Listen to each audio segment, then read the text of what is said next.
أبدى الأفلاك واللطين والصلاة والسلام على من كان نبيا وآدم بين الماء والدين أما بعد فأعوذ بالله من الشيطان الرجيم بسم الله الرحمن الرحيم۔ ایک دفعہ دیا درود پیش کیجئے اللہم صلی علی سیدنا و مولانا محمد وعلی آلہ وعطرتہ بعدد کل معلوم لک۔ آج کا ہمارا درس قرآن سورہ نساء کی آیت نمبر 11 سے شروع ہو رہا ہے۔ اس آیت میں جو وراثت کا حصہ ہے، جو ورثاء ہیں، ان میں جتنی وراثت تقسیم ہوگی ان حصوں کو اللہ رب العزت نے بیان فرمایا۔ یوصیکم اللہ فی اولادکم للذکر مثل حظ الانثیین، اللہ تمہاری اولاد کی وراثت کے حصوں کے متعلق تم کو حکم دیتا ہے، للذکر مثل حظ الانثیین، میت کے ایک بیٹے کا حصہ دو بیٹیوں کے برابر ہے۔ یعنی اس نے جو لواحقین چھوڑے، جو اپنے ورثاء چھوڑے، ان ورثاء میں بیٹے اور بیٹیاں ہیں، تو بیٹی کی نسبت بیٹے کو حصہ جو ہے وہ دگنا دیا گیا۔ جتنا بیٹے کو ملے گا اس سے آدھا حصہ بیٹی کے حصے میں آئے گا۔ فَإِن كُنَّ نِسَاءً فَوْقَ اثْنَتَيْنِ فَلَهُنَّ ثُلُثَا مَا تَرَكَ، سو اگر صرف بیٹیاں دو یا دو سے زیادہ ہوں تو ان کا حصہ کل ترکے کا 2/3 ہے۔ یعنی 3 حصے کیے جائیں گے، حصے کے پورے ترکے کے 3 حصے کر کے اگر صرف بیٹیاں ہیں تو 3 میں سے 2 حصے ان کو دے دیے جائیں گے۔ وَإِن كَانَتْ وَاحِدَةً فَلَهَا النِّصْفُ، اور اگر صرف ایک بیٹی ہو تو اس کا حصہ کل ترکے کا آدھا ہے۔ یعنی اگر اس نے صرف ایک بیٹی ہی ہے اس کی، تو اس کو پورے ترکے میں سے آدھا حصہ دیا جائے گا۔ وَلِأَبَوَيْهِ لِكُلِّ وَاحِدٍ مِّنْهُمَا السُّدُسُ مِمَّا تَرَكَ إِن كَانَ لَهُ وَلَدٌ، اگر میت کی اولاد ہو تو اس کے ترکے سے اس کے ماں باپ میں سے ہر ایک کا 6واں حصہ ہے۔ یعنی اگر اس کے والدین بھی موجود ہیں اور اولاد بھی اس کی موجود ہے، دونوں ورثاء اس کے موجود ہیں، تو پھر والدین کو 6واں حصہ دیا جائے گا۔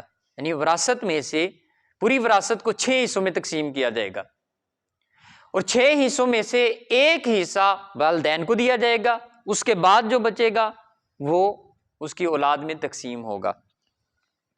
مما ترک ان کان لہ ولد، اگر میت کی اولاد نہ ہو،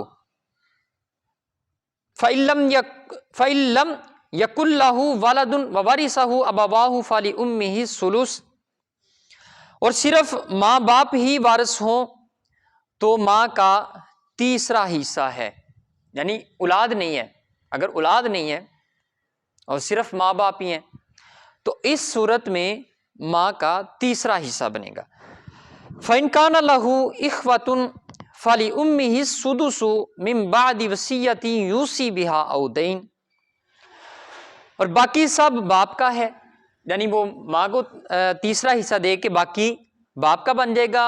فَإِن كَانَ لَهُ إِخْوَةٌ، اور اگر میت کی بہن، فَلِأُمِّهِ السُّدُسُ مِن بَعْدِ وَصِيَّةٍ يُوصِي بِهَا أَوْ دَيْنٍ، یعنی میت کے بہن بھائی جو ہیں وہ دونوں موجود ہیں تو ماں کو 6واں حصہ ملے گا۔ یعنی میت کے اگر اولاد نہیں اور اس کے بہن بھائی بھی نہیں، اس صورت میں والدہ کو، مرنے والے کی ماں کو 3واں حصہ ملے گا۔ اگر اس کی میت کے بہن بھائی ہیں تو پھر ماں کو 6واں حصہ ملے گا۔ من بعد وصیۃ یوصی بہا او دین، اس کی وصیت پوری کرنے کے بعد اور اس کا قرض ادا کرنے کے بعد۔ یعنی اگر میت کے اوپر قرض ہے تو پہلے اس قرض کو اتارا جائے گا، پھر اگر اس نے کوئی وصیت کی ہوئی ہے اپنے مال کے کسی حصے پہ کہ اتنا حصہ جو ہے اس کا فلاں کام کرنا ہے، یا کوئی فلاحی کام ہے یا کوئی بھی صدقہ جاریہ کے طور پہ وہ بنانا چاہتا ہے، وہ وصیت بھی اس میں سے پوری کی جائے گی۔ تو وصیت کا کل میں نے بتایا کہ مال کے تیسرے حصے تک ہوتی ہے، یعنی مکمل مال وصیت میں نہیں آتا کہ وہ کہہ دے کہ میری جتنی بھی جائیداد ہے ساری مسجد میں دے دو، ایسا نہیں ہوتا۔ تیسرے حصے پہ وصیت کا اطلاق ہوتا ہے، یعنی مال کے 3 حصے ہوں، اگر وہ وصیت کرنا چاہتا ہے تو وہ ایک حصے پہ وصیت کرے۔ تو یہ دونوں کام کرنے کے بعد، یعنی اگر قرضہ ہے تو وہ قرضہ اتارنے کے بعد، اگر اس نے وصیت کی ہے تو وصیت کو پورا کرنے کے بعد جو بچ جائے گا اس میں سے یہ تقسیم شروع ہو جاتی ہے۔ فریدۃ من اللہ آباؤکم و ابناؤکم، تمہارے باپ اور تمہارے بیٹے تم خود نہیں جانتے، لا تدرون ایہم اقرب، تم نہیں جانتے کہ تمہارے لیے کون اس کے قریب ہے، لکم نفع، جو تم کو زیادہ نفع پہنچا دے۔ یہ تم خود بھی نہیں جانتے کہ تمہیں نفع کس نے پہنچانا ہے، بیٹوں میں سے یا باپ میں سے۔ فریدۃ من اللہ، یہ اللہ کی طرف سے مقرر کیے ہوئے حصے ہیں۔ ان اللہ کان علیما حکیما، بے شک اللہ خوب جاننے والا اور بہت حکمت والا ہے۔ یہ جو رکوع ابھی شروع ہوا ہے یہ ایسے سمجھ نہیں آنے والا، یعنی ایک دفعہ اس کا ترجمہ بیان ہو جائے تو سمجھ آ جائے، یہ ایسے نہیں، یہ باقاعدہ ایک سیکھنا پڑتا ہے۔ اس کو علم الفرائض کہا جاتا ہے وراثت کی تقسیم کے حوالے سے۔ تو یہ ایک مجلس میں نہیں سمجھ آتی کہ ایک دفعہ بیان ہو جائے اور سن لیں تو وہ سمجھ آ جائے۔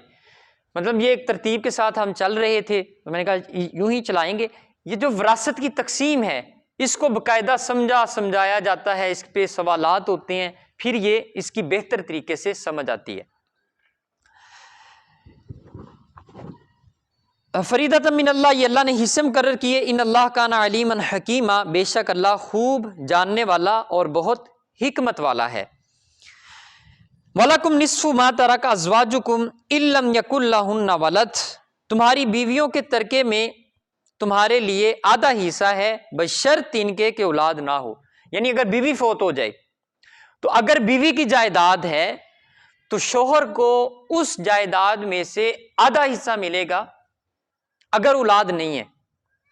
فَإِن لَّمْ يَكُن لَّهُنَّ وَلَدٌ فَلَكُمُ الرُّبُعُ مِمَّا تَرَكْنَ مِن بَعْدِ وَصِيَّةٍ يُوصِينَ بِهَا أَوْ دَيْنٍ، اور اگر ان کی اولاد ہو تو ان کے ترکہ میں سے چوتھائی حصہ ہے، یعنی اگر اولاد ہے تو پھر شوہر کو جو حصہ ملے گا وہ چوتھا حصہ ہے جو اس نے چھوڑا۔ من بعد وصیۃ یوصین بہا أو دین، ان کی وصیت کو پوری کرنے اور قرضہ ادا کرنے کے بعد، یعنی بیوی اگر فوت ہو جاتی ہے پہلے تو اس کی وراثت کی تقسیم کی صورتحال جو ہے اس کو یہاں پہ بیان فرمایا کہ اگر اولاد نہیں ہے تو پھر آدھا حصہ ملے گا، اگر اولاد ہے تو پھر چوتھائی حصہ ملے گا اس کا قرض اور وصیت پوری کرنے کے بعد۔ وَلَهُنَّ الرُّبُعُ مِمَّا تَرَكْتُمْ إِن لَّمْ يَكُن لَّهُنَّ وَلَدٌ، اور اگر تمہاری اولاد نہ ہو تو تمہارے ترکے میں سے ان کا چوتھائی حصہ ہے۔ فَإِن كَانَ لَكُمْ وَلَدٌ فَلَهُنَّ الثُّمُنُ مِمَّا تَرَكْتُم مِّن بَعْدِ وَصِيَّةٍ تُوصُونَ بِهَا أَوْ دَيْنٍ، اور اگر تمہاری اولاد ہو تو تمہارے ترکے میں سے اس کا 8واں حصہ ہے تمہاری وصیت اور تمہارا قرض ادا کرنے کے بعد۔ یہ اب بیوی کی وراثت کی بات ہو رہی ہے کہ بیوی کو کتنا ملے گا۔ پہلے یہ صورت بیان ہوئی کہ اگر بیوی فوت ہو جائے تو اس کے ترکے میں سے شوہر کو کیا ملے گا، اب یہ بیان کر رہے ہیں کہ اگر شوہر فوت ہو جائے تو بیوی کو کیا ملے گا۔ تو اس میں کہا کہ اگر تو اولاد ہے پھر 8واں حصہ ملے گا، پورے ترکے کے 8 حصے کیے جائیں گے ساری وراثت کے، اور 8واں حصہ جو ہے وہ بیوی کو مل جائے گا۔ اس صورت میں کہ اگر اولاد ہے، اگر اولاد نہیں ہے تو پھر 4 حصے کیے جائیں گے ترکے کے، اور 4 حصوں میں سے ایک حصہ دیا جائے گا۔ وَإِن كَانَ رَجُلٌ يُورَثُ كَلَالَةً أَوِ امْرَأَةٌ وَلَهُ أَخٌ أَوْ أُخْتٌ فَلِكُلِّ وَاحِدٍ مِّنْهُمَا السُّدُسُ، اور اگر کسی ایسے مرد یا عورت کا ترکہ تقسیم کرنا ہو جس کے نہ ماں باپ ہو نہ اولاد ہو اور اس کی ماں کی طرف سے بھائی یا بہن ہو تو ان میں سے ہر ایک کا چھٹا حصہ ہے. یعنی ایک ایسا شخص کہ جس کا نہ تو ماں باپ ہے نہ ہی اس کی اولاد ہے، تو اس کے بعد پھر ماں کی طرف سے، یعنی جو اس کا نان کا ہے، اس کی طرف سے بھائی یا بہن ہو، تو ان میں وہ وراثت جو ہے وہ تقسیم ہوگی، اور ان میں سے ہر ایک کو چھٹا حصہ ملے گا. یعنی 6 حصوں میں تقسیم ہو کے وہ وراثت جو ہے ان میں تقسیم کر دی جائے گی. فَإِنْ كَانُوا أَكْثَرَ مِنْ ذَلِكَ فَهُمْ شُرَكَاءُ فِي الثُّلُثِ مِنْ بَعْدِ وَصِيَّةٍ يُوصَى بِهَا أَوْ دَيْنٍ غَيْرَ مُضَارٍ. اور اگر وہ بھائی یا بہن ایک سے زیادہ ہوں تو ان سب کا 1/3 حصہ ہے. یعنی اگر وہ جو اس کے نانکے میں منتقل ہوئی جائیداد، اس میں یہ تھی کہ اگر وہ ایک ہے تو چھٹا حصہ اس کو دیا جائے، اور اگر وہ بھائی یا بہن ایک سے زیادہ ہیں تو پھر 1/3 حصہ جو ہے اس کو تقسیم کیا جائے. یعنی پھر 3 حصے کر کے 1 حصہ ان کو دے دیا جائے. من بعد وصیت یوصی بہا او دین غیر مضار. اس شخص کی وصیت پوری کرنے کے بعد اور قرضہ ادا کرنے کے بعد غیر مضار، وصیت میں نقصان نہ پہنچایا گیا ہو، یعنی وصیت کے اندر گڑبڑ نہیں کرنی. اچھا، یہاں پہ جس کا بھی ترکہ بیان کیا گیا، یعنی شوہر فوت ہو رہا ہے اس کا ترکہ، بیوی فوت ہو رہی ہے اس کا ترکہ، یا اس کے والدین نہیں ہیں، یا والد فوت ہو رہا ہے تو اولاد کے لیے ترکہ بیان کرنے کے بعد، تقسیم بیان کرنے کے بعد، اللہ رب العزت نے ہر ایک کے ساتھ یہ فرمایا کہ یوصی بہا او دین، اس کی وصیت پوری کرنی ہے اور اس کا قرض ادا کرنا ہے. یہ قرض اتنا اہم معاملہ ہے کہ اس کو کہا کہ اس کی جو اس نے چھوڑا ہے، جو اس کا ترکہ ہے، ترکہ اس کو کہتے ہیں، جو آپ سمجھ رہے ہیں نا، یعنی جو مرتا ہے، جو بھی جائیداد چھوڑی، جس صورت میں بھی جائیداد منقولہ ہے یا غیر منقولہ ہے، اس کو ہم ترکہ کہتے ہیں. یعنی جو منتقل ہو سکتی ہے، پیسہ ایک جگہ سے دوسری جگہ منتقل ہوتا ہے، باقی ضروریات زندگی کی چیزیں ایک جگہ سے دوسری جگہ منتقل ہوتی ہیں، اس کو کہا جاتا ہے جائیداد منقولہ. اور ایک ہوتی ہے جائیداد غیر منقولہ، وہ ہوتی ہے جو زمین ہے، اس کی زرعی زمین ہے یا گھر ہے، یہ منتقل نہیں ہو سکتا، ایک جگہ سے دوسری جگہ جا نہیں سکتا، اس لیے اس کو کہا جاتا ہے جائیداد غیر منقولہ. تو جائیداد منقولہ اور جائیداد غیر منقولہ، جب مرنے والا مر جاتا ہے تو یہ اس کو کہا جاتا ہے ترکہ. ترکے کا مطلب ہوتا ہے چھوڑ دینا، ترک کرنے سے ہے، چھوڑنے سے، یعنی جو اس نے پیچھے چھوڑا ہوتا ہے اس کو ہم ترکہ کہتے ہیں. تو یہ جو بار بار ترکہ کا میں لفظ استعمال کر رہا ہوں، اس کا مطلب یہ جو بھی اس نے چھوڑا وہ سارا ترکہ ہی کہلاتا ہے. تو اس کے ترکے میں سے اس کا قرض لازمی طور پہ ادا کیا جائے گا. اس کی حدیث پاک میں بھی تلقین، اگر شہید بھی مر جائے، شہید بھی جب شہید ہوتا ہے تو اللہ رب العزت اس کا سب کچھ معاف کر دیتا ہے، لیکن قرض معاف نہیں فرماتا. یہ قرض کے حوالے سے اتنا سخت جو ہے وہ حکم ہے، تو کیونکہ اس کے اوپر گرفت بہت ہے، تو اس لیے یہ کوشش کی جائے کہ اگر آپ کو معلوم ہے کسی شخص کے حوالے سے کہ وہ فوت ہو چکا اور اس نے آپ کا قرض دینا ہے یا آپ سے قرض لینا ہے، تو آپ اس کے ورثاء سے لازمی طور پہ رابطہ کریں. اگر آپ قرض لینا نہیں چاہتے، اگر آپ یہ سمجھتے ہیں کہ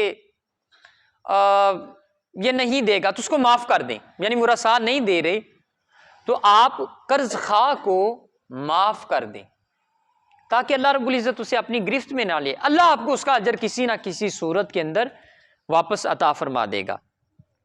اچھا، یہ تقسیم اور حصے بیان کرنے کے بعد اللہ رب العزت نے فرمایا تلک حدود اللہ، یہ اللہ کی حدیں ہیں، یہ اللہ کی حدود ہیں. وَمَن يُطِعِ اللَّهَ وَرَسُولَهُ يُدْخِلْهُ جَنَّاتٍ تَجْرِي مِن تَحْتِهَا الْأَنْهَارُ خَالِدِينَ فِيهَا. اور جو شخص اللہ اور اس کے رسول کی اطاعت کرے گا، اللہ اس کو ان جنتوں میں داخل کر دے گا جن کے نیچے دریا بہتے ہیں، خالدین فیہا، اور وہ ہمیشہ اس میں رہیں گے. وَذَلِكَ الْفَوْزُ الْعَظِيمُ، اور یہ بہت بڑی کامیابی ہوگی.